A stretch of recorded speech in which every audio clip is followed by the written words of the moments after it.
Is everything? Yep. I'm sorry. We're recording the the meeting. Go ahead. All right.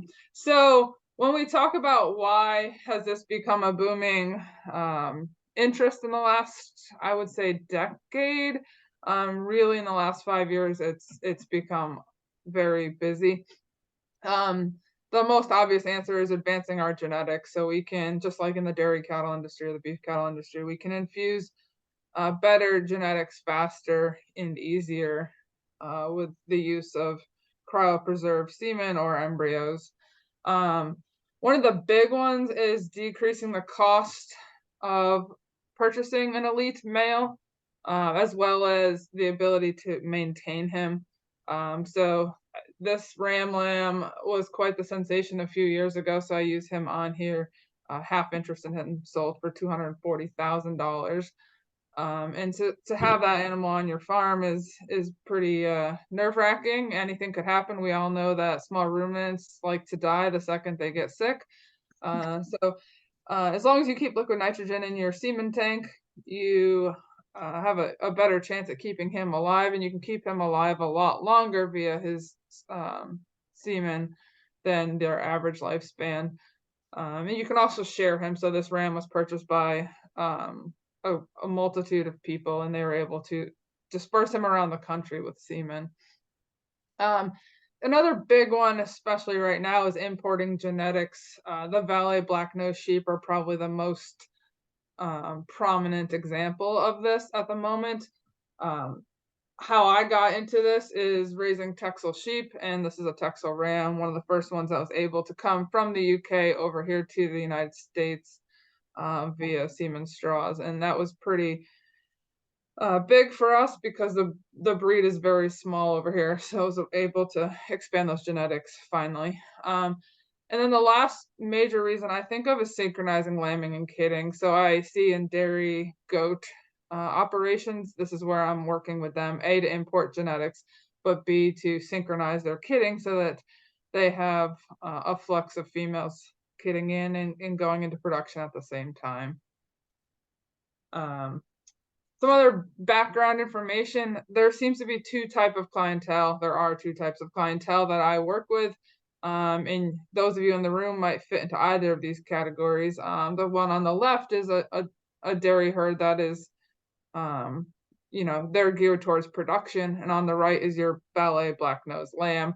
I see a lot of these people are, new to raising small ruminants, or they only have a couple ewes, or they've never heard of this before, but they want to do it. Of course, that lamb is very cute. And this is going to translate for me as to the involvement in setting these animals up to make these procedures successful. Because if they're not set up well, if somebody's uncomfortable with the products we're going to use to synchronize their heats, our results can be terrible. And when a Valais black-nosed embryo costs $5,000 at a 50% chance of conception, not knowing how to place a seeder can greatly affect our results and make for some pretty upset people.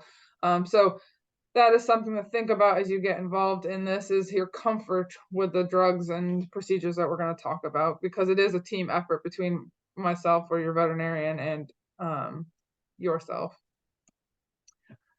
So I've already said laparoscopic quite a few times. What does that mean? Laparoscopic procedures, if you have not seen them, are surgical. They're done through a very tiny incision, and you'll see lots of pictures coming up. We put a little port in, and we use a camera, a laparoscope, and look through.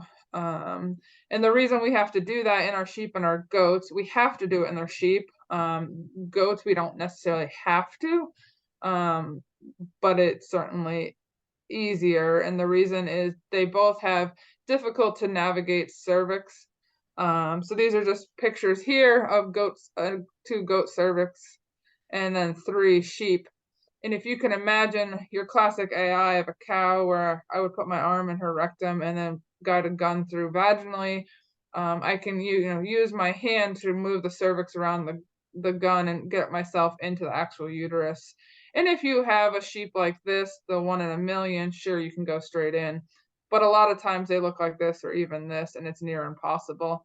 And people talk about it being easy in goats, and there's certainly plenty of goats I've gotten through, but man, I can AI a goat laparoscopically in 5 minutes. So why not just know we're depositing that semen beyond the cervix and putting that entire straw, which is just a fraction of a normal dose, right into that uterus.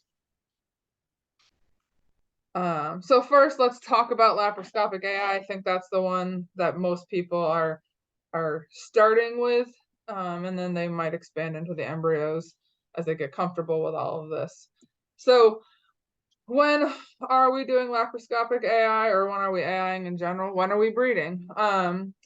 In season, and there's two ways of doing it. So if you think about the cattle industry, a lot of people will notice a female in heat. They show obvious heats. So do our goats. Unfortunately, our sheep don't unless you have a teaser ram. So you could breed 12 to 18 hours after you see a female come into heat. And that's going to be your best conception. But the reality is you usually don't have your lap AI technician or veterinarian, on speed dial, ready to drop everything and breed your one animal that's in heat. So typically we're synchronizing them so that we can breed the entire group at one time. So we're going to talk about how to do that next. I made this little graph kind of showing the seasonality of these procedures. So my office staff very well knows that August, September, October, even now it's into December, all the way through December. Those are busy times, so leave my schedule open to accommodate all of these requests. And then there's a second little pop up in April and May to create fall lambs or kids. So I mentioned synchronizing their estrus, and estrus is just their receptivity. That's the time where they're receptive to the male, and fertile. So some characteristics about that. I have cattle up top because they're kind of the textbook poster child for understanding this. And goats are somewhat similar to them in that they both have a 21-day cycle. And I tend to like odd things. So I raise sheep. We're a little bit different at 17 days. So every 17 days, a sheep is in heat. And how long is she in heat or in estrus for? Typically 24 to 36 hours. Goats tend to stay a little bit on the longer side. But what really matters is during that heat or estrus, when is she going to ovulate or release that egg from her ovary and send it down into her uterus or into her oviduct to meet the semen that we want to place in there. And this all just goes together to make this question here of how do we time this all right? How do we know that when we sedate her and inject her with, open her up surgically and inject that semen into her uterus, that we're putting there at the right time, because semen typically is going to live there for about 24 hours. So if we put it in too early or too late, we're not going to get a pregnancy. So how do we do that? Every protocol is different. Probably every veterinarian you work with is going to have a slightly different protocol. I could tell you that I have probably thousands of protocols on my computer right now. Every client with a different breed, if we're talking goat versus sheep, if we're talking breeding in April versus October, the size of them, etc., is all going to vary my protocol a little bit. So these are all tailor-made to the client, the experience I've had with that breed, with that client, to get them into heat for the right time. They typically use a combination of a cedar and a prostaglandin, typically estromate, if you've worked with that before. And PG600 is instrumental too. And then we're toying with the addition of GnRH, which is Factrel or cisterellin here and there.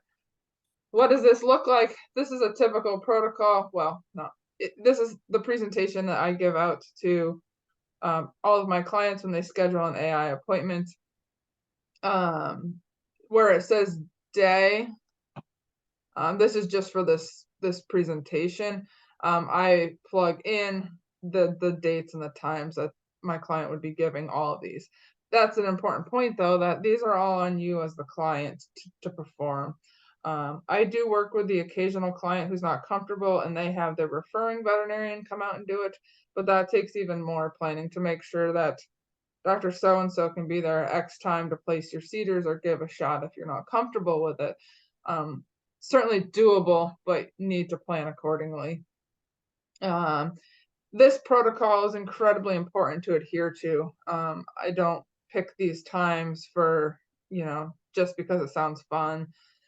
So sticking to them, at 6 o'clock this morning, I was getting a message from a client who is concerned about, she was half an hour late on one of these, and I appreciate her being aware of that and talking to me so we can adjust accordingly. And, some are more important than others.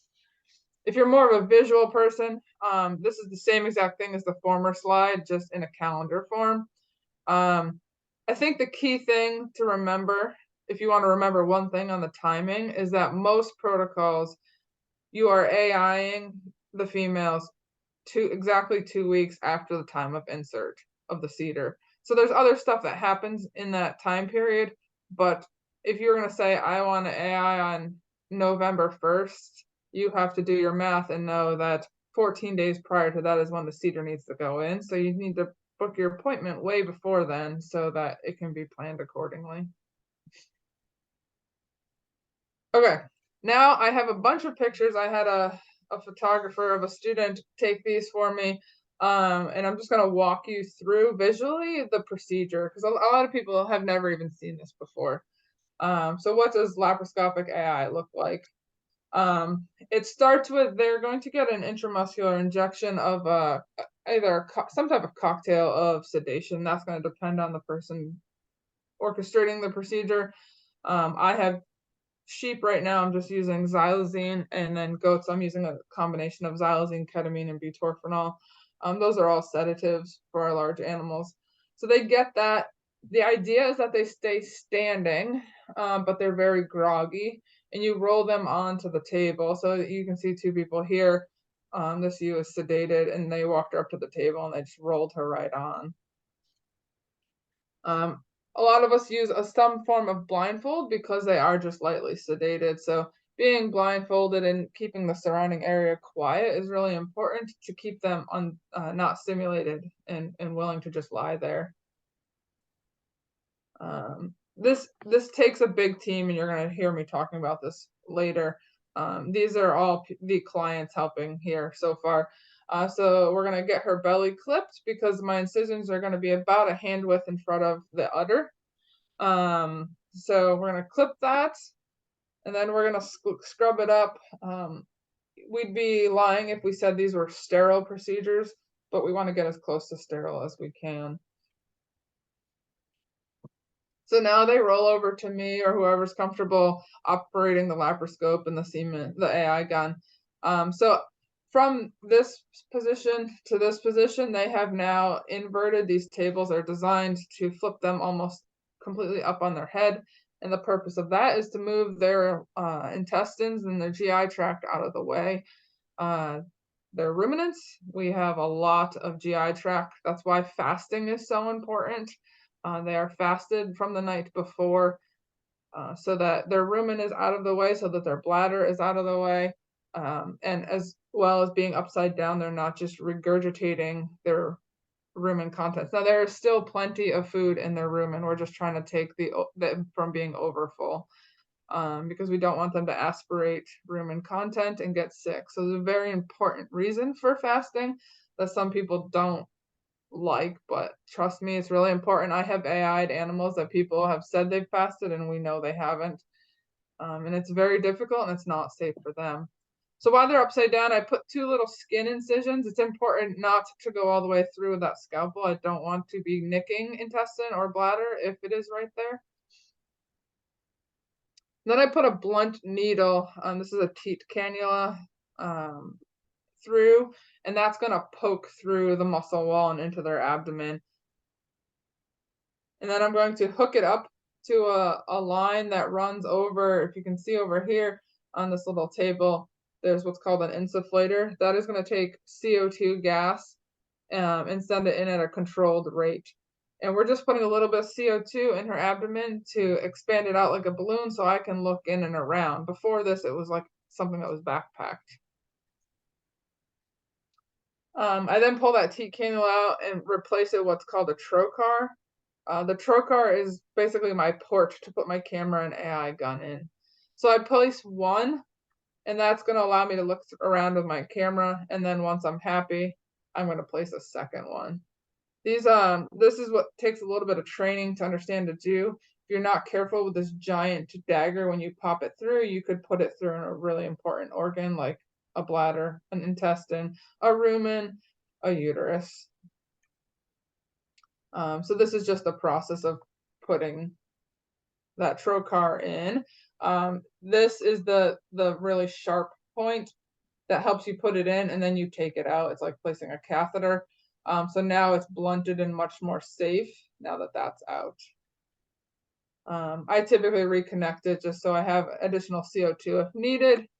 And then I'm going to look in, and what I'm really looking for, so this is what a drawing of what it looks like inside. So her bladder hopefully is small because she has been held off of water, and then hanging down from underneath it and down into a nice view. This is what I would call a perfect one, is 2 horns of the uterus, because I have a horned uterus, nice and exposed so that I can stab almost like an IM injection with my AI gun. The AI gun has a needle on the end. And in the production setting, there's days where I only do 1 or 2, but there's days I do 100. And if I'm doing 100, this is what we're going to look like while I'm working. Everybody else is working too, lining them up behind me. Now, it takes a second person that is equally competent with the procedure to run what I call the backside of it, and that's handling the semen. And a lot of times this is me bringing a second veterinarian or a technician with me, depending on the day. But there are times too where this is a client. So if you're comfortable handling semen, this is where you can help whoever's doing your lap AI be more efficient, more willing, maybe more cost effective, as if you have someone, if you yourself can do this side of it. And that's being comfortable thawing semen and loading a gun. So the semen's going to come out of either your semen tank or ours. I go both ways, and thawing it at 37 degrees for 45 seconds. And then loading the AI gun. So if you've ever loaded a cattle AI gun or a goat AI gun to do transcervical AI, you're loading it the exact same way. The only difference is the end of the gun now has a needle attachment on it. And that's going to allow me to inject that uterus when I'm looking through. One thing I think is really important, especially in our small ruminant industry, is evaluating the quality of the semen as we AI. Cattle semen largely has been standardized and done by large corporations that are achieving really good quality. But there is really no quality control in the small ruminant world. I hope in my career I see that. I have 2 videos here. See if they're gonna work.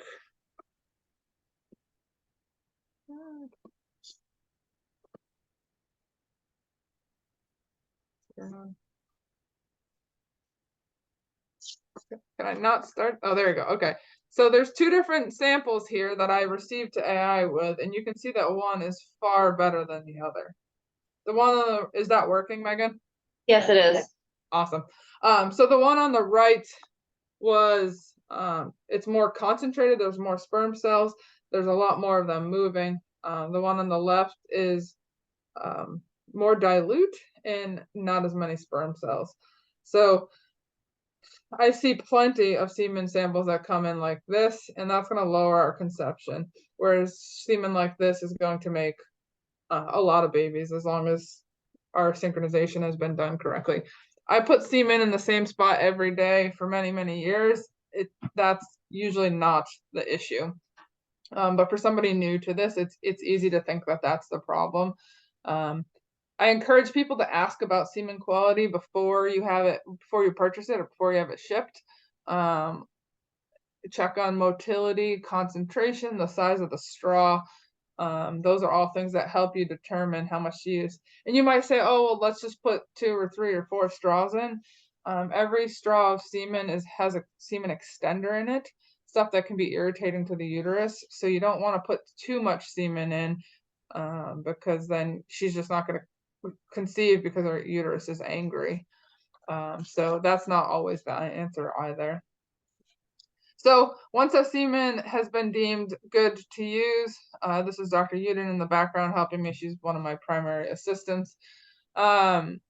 She brings that gun of semen over and she puts it in the meantime. While she's doing that, I've put a second trocar in, and she's going to come over and slide that trocar through, or that AI gun through the trocar, and I am going to direct it to the uterus. So if this is a drawing of her uterus internally, I want to put half the straw in each horn. So if this is her cervix here, and this is the body of her uterus, and then it bifurcates into 2 uterine horns, I want to put half the straw in each horn. So these are the 2 spots I'd like to get to if I can. If something's crazy, she didn't get fasted well, she has a big bladder, and I can only see 1 horn, I will absolutely only put it there. I'd rather put it safely all in one spot in her uterus than not hit her uterus. And research has actually said it's fine to put it all in one spot, but I like 2 times the chance of a blind stick being in the correct spot. This is a picture of what it looks like actually. You can see the blood spots on the uterus. Hold on 1 second. I am on call and need to forward this to my intern. It happened, guys. No. A horse with a nosebleed. Oh no. But Trevor should be able to take care of it. Okay. So this is a picture off the internet, and this is one I took of a ewe that I was AIing on my own. So these are the spots that I love to hit, right here and right here. Things also that I'm noting. Do you see how curled up her horns look like? They look like a set of like horned Dorset rams. These are nice and toned. They're nice and bright pink. These things tell me she's in the synchronization worked correctly. If I go in and say the uterus is flaccid or floppy or pale, when I put this needle up here and go to stab it, it just pushes away from me. It's not ideal. She's probably not at the right time of her cycle. Something did not go right with synchronization, so I get a little more worried. This takes 30 seconds once the gun's in her. I put half. Alex pushes the plunger for me. I move it to the other side. I tell her to push the rest. I pull everything out instantly, and she lays down on the table. The table goes back down, and we put a staple over each hole. They literally are about 1 centimeter long. This is another video I have of of me doing the AI. Is it working? Yes, it is. Okay. So I put the holes, I made the incisions for my trocars while she was lying down because she had big veins. Certain females that have big veins, I will do that so I don't hit them because they tend to disappear once they go up. So there, I just put that trocar. You can actually see her omentum sliding down because the needle moved up there. And then it's a feel that you gain with experience on how much CO2 to put in. And then these are putting those trocars in. You're gonna see this semen was poor quality on this ewe. So there are 2 guns being used. Typically there's only 1 gun, and we split the straw between the sides. But this was some very rare poor quality semen, so they were just hoping to get some pregnancy. So I'm going to actually put a whole straw on either side. That is the max I would do, is 2 straws in a ewe.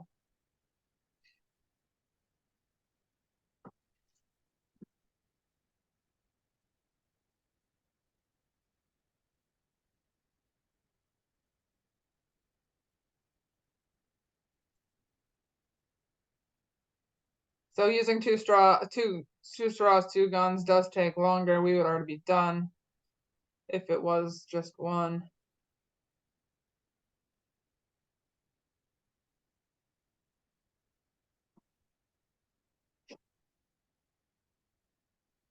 And then literally these all just come out and we move on.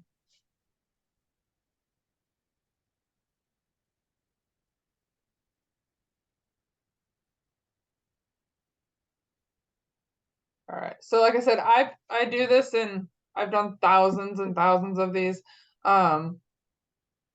It's the same every time.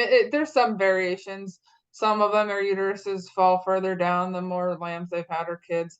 Some does have big udders because I'm breeding them while they're in lactation.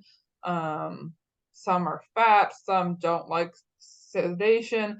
But all in all, my job is the same every time. The keys to these pregnancies are the management ahead of time in the synchronization protocol, and then what happens afterwards. So post-procedural, I do not use Banamine or antibiotics on these. I know some technicians do. They seem unaffected, and I just want less messing with their bodies as we try to encourage fertilization. Now, if something goes awry, I hit a rumen or something, I absolutely give them, or if they seem very stressed. But all in all, normally I don't. The keys to keeping them low stress and happy and ready to conceive is returning them to their natural environment right away. So these are pictures of ewes. I did this one on farm, and they rolled off the table and literally walked out into the pasture and started eating. These ewes have been AI'd all in the last half hour. They're happy. They don't really know what just happened to them, and they have a high chance of success. I think we hit 80% in this flock using frozen semen. If you are hauling in for that, we're going to talk about that in a little bit. Bring some food that they're used to so that they can eat it on the way home. That really helps. Don't take this opportunity because your animals are all caught and ready to be handled to rearrange them, to move their pens. Don't change their hierarchy. Don't change their food. Nothing. All of that is going to stress them. And people want to argue with me all the time about what stresses animals. We all know we all have different stressors. Leave everything the same for them. They've had enough stress already going through this procedure. The staples could actually come out in like a couple days, but I don't like to stress them or tip them upside down while we're waiting for that potential embryo to be coming down the uterus and looking for a place to attach to the uterus and implant. So I tell people to wait for a minimum of 14 days. I recommend either don't take them out, just let them fall out on their own, or waiting until about 30 days. And what can you expect for results? Typically, we say 50 to 60% conception with frozen semen on a timed AI protocol. So that's synchronizing them with CEDARs, and up towards 70% if you're using fresh semen that day. If you are doing this off of natural heats, you know, the one here, one there, which is what I get to do here on my own farm, you're 90 to 100% on your conception with frozen semen. You're pretty darn close to it because you get to customize it for each ewe or doe. All right, moving on to laparoscopic assisted embryo transfer. A lot of it is exactly the same as our AI. There's some differences. The big difference is your synchronization protocol is going to take about an extra week, to be exact, 6 days. So the synchronization protocol for that recipient of your embryo is exactly the same. CEDAR in, she should be in heat 2 weeks later. And then the embryo is 6 days old, so it's going to go in 6 days after she was in heat. So this is where heat detection is really important. So if you're going to invest in embryos, I strongly, strongly encourage you to invest in a teaser ram or buck. You can make one, you know, your veterinarian can make one for you, vasectomize him, or you can purchase, there's people out there that sell them. If you do that, I've seen this go awry. I would have him semen checked to make sure he's infertile. I've had clients purchase a supposed teaser ram and then get a bunch of lambs out of the teaser ram, not the expensive semen they invested in me putting in. This makes sure that the female we're putting the embryos in is timed up with the age of that embryo. A lot of people get hung up on, well, can't you look and see if she's a good one? I do look, and we're going to talk about that. I'm going to show you a picture here in a minute. But there are many days in their cycle where they look the same inside. So just because she looks good doesn't mean she is at day 6. She could easily be at day 10 or 11, and we are not going to get that pregnancy. I guess I should have put those up as we went. So the procedure is very similar to the lap AI. This one we do want to be sterile because we do want to elevate that uterus outside of her body. So she is sterilely prepped, she is draped. But the same tools you can see, here's the same trocar, the same tubing, just again, sterile prepped. I am going to use my laparoscope to look in and look at her ovaries. We're looking for a CL, a corpus luteum. That is the structure on the ovary where she would have ovulated from 6 days earlier.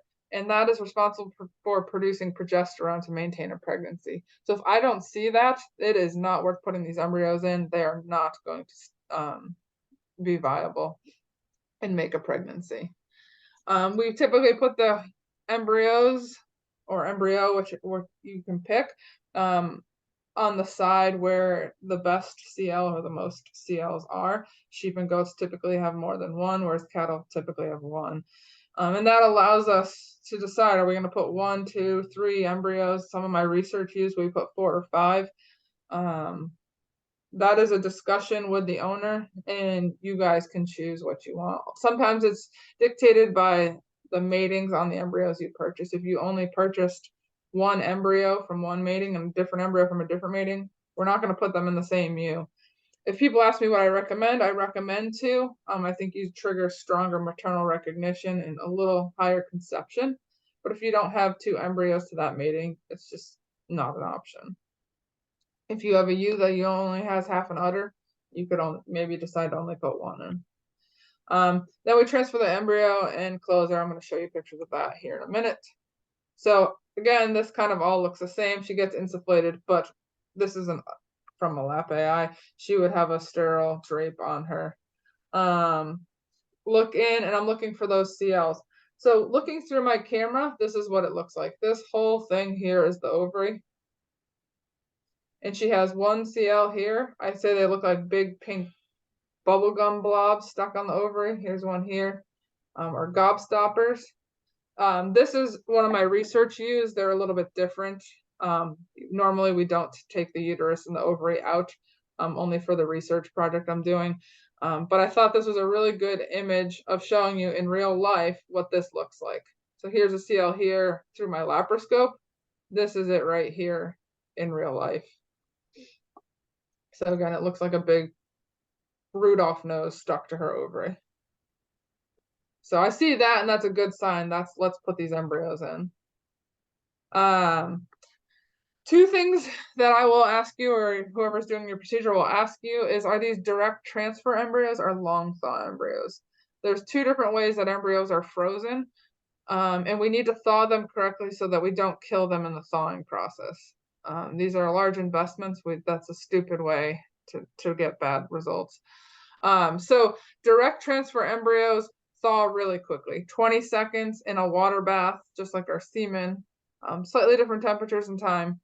But then we're ready to put the embryo in. That's how we freeze most of our embryos here in the US. And the little bubble that the embryo is sitting in within that straw is ethylene glycol.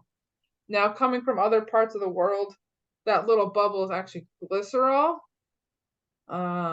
And they get really dehydrated, the embryos, and we need to hydrate them slowly. So they go through a 20-minute thaw process, and that's what Dr. Uden is doing here. These are Valet black nose embryos coming out of Australia. So they get thawed and turned into a liquid phase, and then they have to go through a series of 3 different types of media to rehydrate them and get them back to normal before they can go into the female. Each bath, there's 3 of them for 5 minutes each, and then they need to sit in what our normal media is for another 5 minutes. So that's 20 minutes. So if I have this ewe upside down and confirm she's been sedated, prepped and I confirmed this CL, and now I tell Dr. Uden to thaw, I have 20 minutes of waiting with this ewe upside down on her back, waiting for these embryos. So this becomes a slower process. If you're only doing 1 or 2, you're absolutely going to look into the ewe before you thaw the embryos. If you're going to do 20, we can kind of get a little bit ahead early on, because undoubtedly we're going to use at least a few. These are just a couple different embryos. This is a really pretty embryo, as is this one. This one is too, it has a crack in its outer wall, but that's okay. These still make pregnancies. So when I am looking, I see that Rudolph nose on the ovary here on the left. Now I want to put these embryos on that side. I want to put them out closer to the ovary though. Pavilion. So not like AI over here. And again, if this embryo costs you, even if it costs you a couple $100, it's more valuable than the semen. So what we do is we lift that uterine horn out of her body wall, and we watch the embryo actually go into the lumen of the uterus, because we're talking one embryo with high value versus semen is 1 million sperm cells with less value. So I lift it out, and Dr. Uden is going to come over. Somebody comfortable handling embryos is going to come over.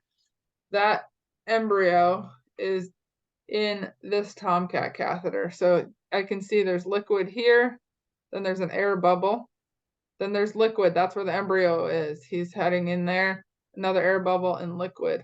So I slide that Tomcat into her uterus, and then Dr. Uden's going to push the plunger, and we're going to watch these columns go into the uterus. And then she walks away. I drop the uterine horn. It sucks back in. So here's a video of that.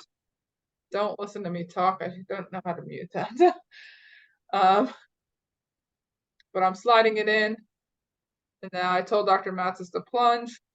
He's plunging. And as I see the liquid start to go in, I pull the Tomcat back out. And that's it. Post-op is very similar.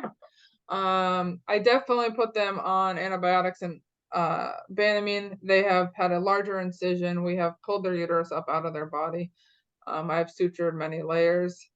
So I do give that. Again, I want them to be stress-free. Super, super important. The outer layer is usually staples. Remove that, about 30 days again. Remember, this embryo is already 6 days old when you're calculating out your due dates, because if you get to a point where you want to induce or need to induce, that 6 days is critical in our small ruminants.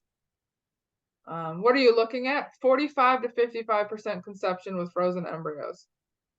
I think that's a really important number to know, especially if you only purchase 2 embryos and you're putting them in 2 ewes. 40, when we talk about a percent conception, we're talking on a scale of 100 ewes. So it's easy to say, yeah, you should get about 45 pregnant if you put in 100 sets of embryos. But a lot of my clients are doing 1 or 2 or 3 sets of embryos. It is very easy to get 0 or 100.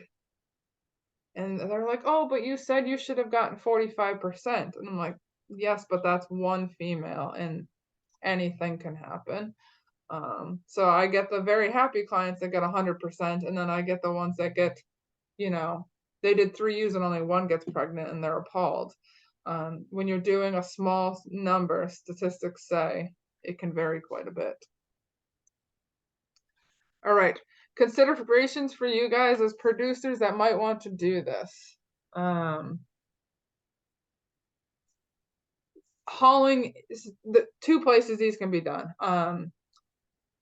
With most people doing these procedures at their clinic. So a lot of people haul to our clinic, our hauling facility, and I'll do these there. Other people want to do them on farm for the minimizing of the stress and the highest percent of conception. And I understand that. That's great. What are some considerations for coming out to a farm for most of us? That you have a facility that's going to be enjoyable to work in and also conducive to us achieving good results.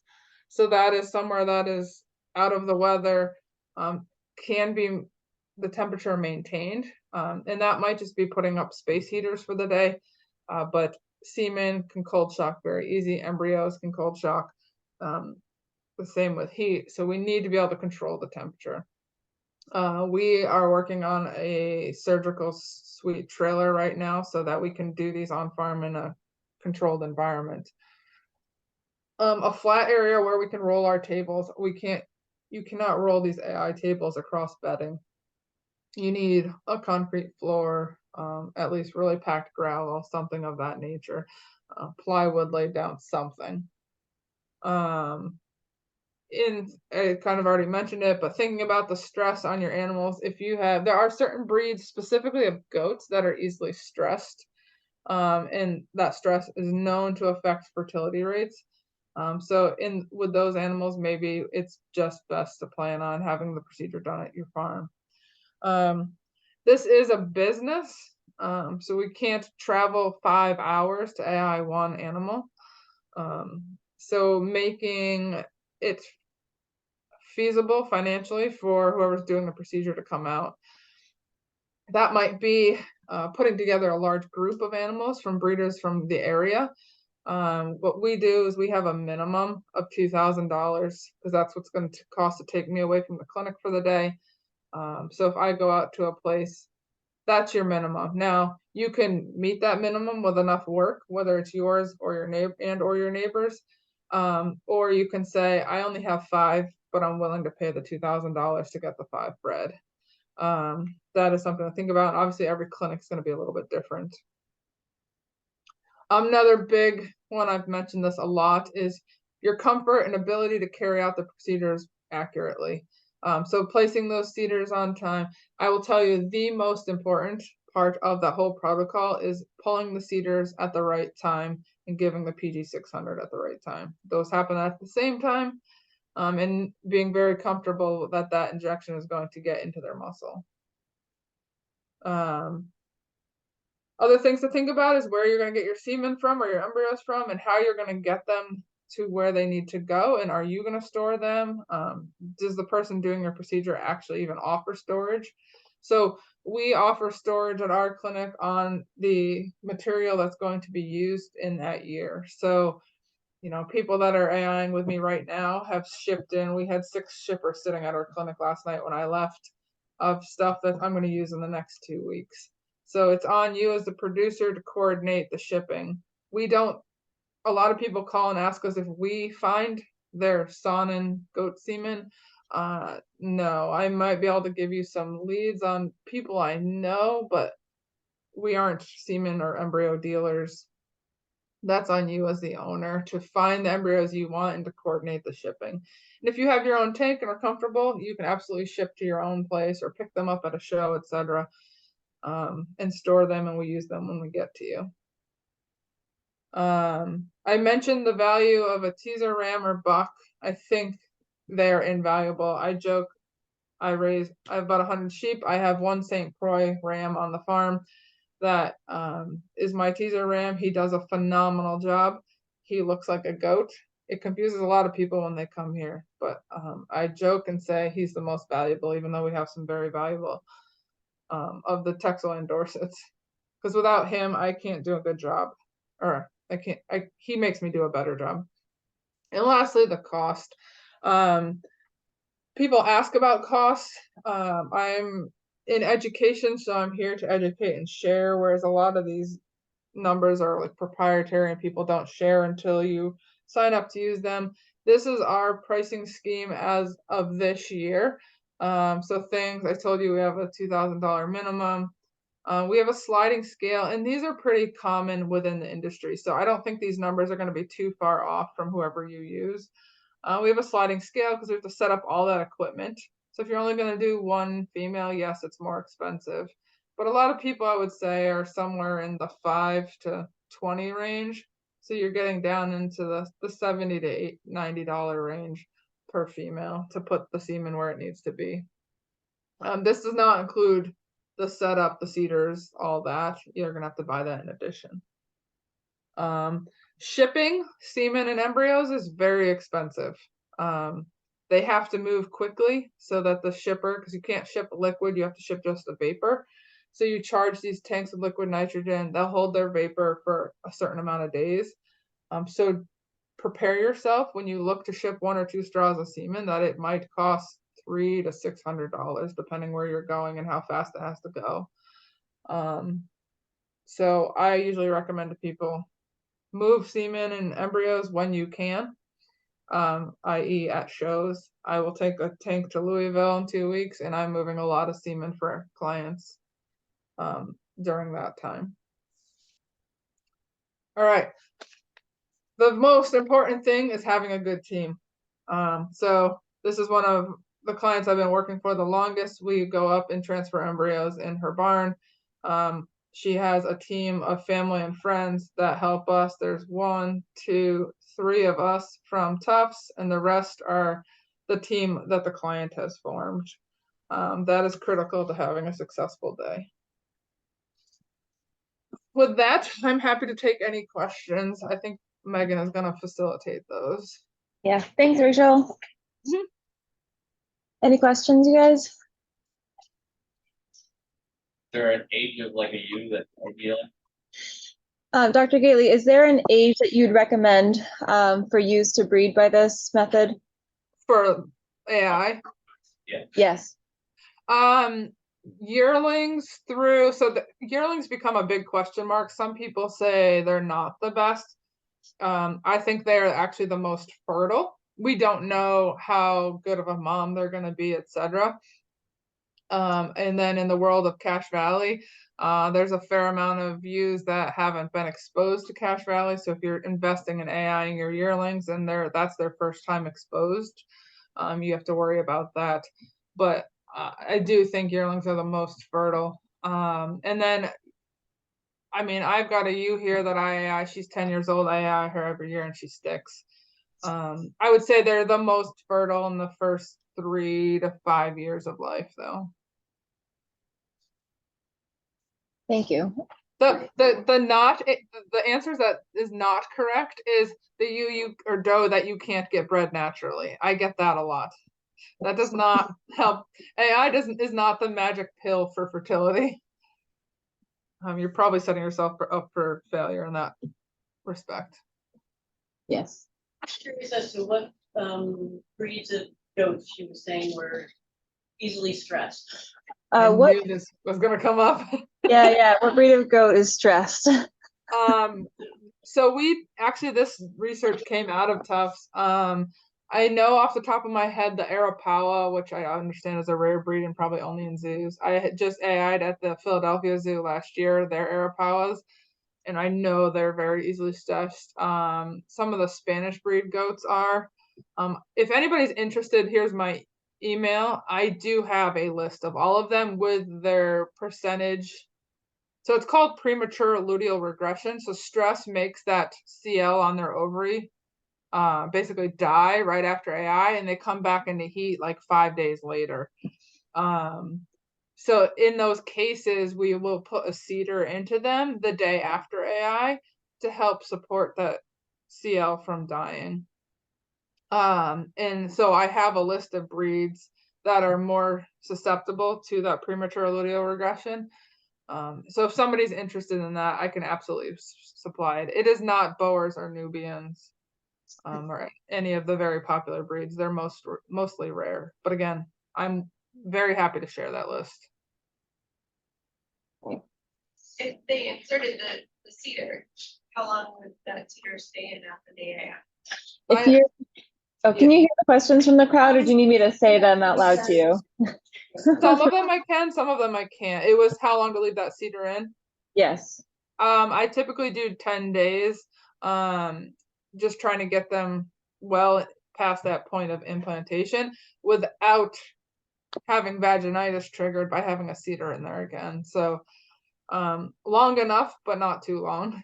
So I usually tell people a minimum of 7 days. I'd like 10 as long as it's not giving you concern that she's getting a vaginitis. And what is the dosage of estrogen that she uses for goats? Half a cc.